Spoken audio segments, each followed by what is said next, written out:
Good morning sa inyo mga palangga. Adlong Lunes ayron. So gusto ta ko mo adto sa kuan, PhilHealth kay pamember ko atong kuan bayakap. Langanin man oy. Guma na lang. So nata diri sa ato ang kuan guys atong harapan nating bahay. Ato na pong lion ato ang mga tanom. So kada buntag mo gid akong buhat kana maglili ra sa mga tanom ba. So ganahan kay kung tanaw mga tanom guys ay. Kagabi guys. So nakainom ato ang mga tanom. Pura sila sa tubig kagabi eh.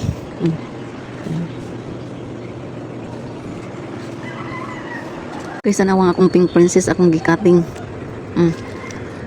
So ang ihang kuan mother o nang ana akong giputol-putol. So ayan nanay siya mga babies. Daghang kaayo o. Tapos napadiri o. Napadiri ayan ibukhad na siya o. So nidaghan na atong pink princess tara yang kuan o cutting. Papa ni siya kay kabang-kabang babarigated. Pina kung tanaw nimo nga baskog kay sila healthy kay sila so apa kaniyo.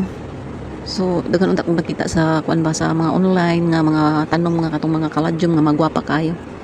Pero wala pa man tay kwarta i-order adto nya na lang to kung kuan makatrabaho na kog balik. So nadi ko gipunla diri oh. Pichay. Nitubo na sila. Tubo na atong pichay. Sumo niya ito ang tanom dari. Sige pulaan na mo kinanawa na ako mga tanom ba. Balik-balik ra nina ako sa kong video. So naulanan din sila gabi eh. Kaya nag-ulan. So litay kay ang mga tanom. Pero kang akong kuan okay na bugatan siya. Ano, bugatan sa ilang bulak mo nang ni ano siya ni bawg. Itong garden guys. Nahawan kay tungod sa kainit. So nangamatay ato ang mga talbo sa kamuti. Ang nanubok diri okra, may okra, ay tanglad.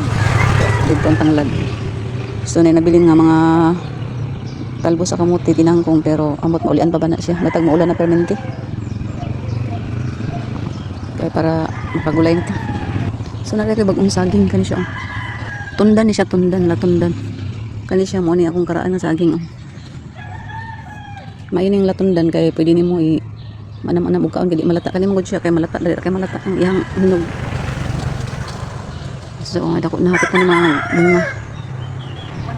So namunga na pud atong cranberry. Daga na kay siya bunga pero linghod pa mapay pa pamunga. So makakaon na pud pa sa atong cranberry. Ug namunga na pud ang ato ang mulberry o tanaw. Lahi din siya kay kung dili nimo pulungan, dili mamunga. Sana tuloy-tuloy na yung bunga. So, yan lang muna ang video natin for today. So, I hope nag-enjoy kayo sa panonood ng aking mga halaman. Thank you for watching and don't forget to like, share, and follow my Facebook and also my YouTube channel and Remix Vlog. Thank you. Bye-bye.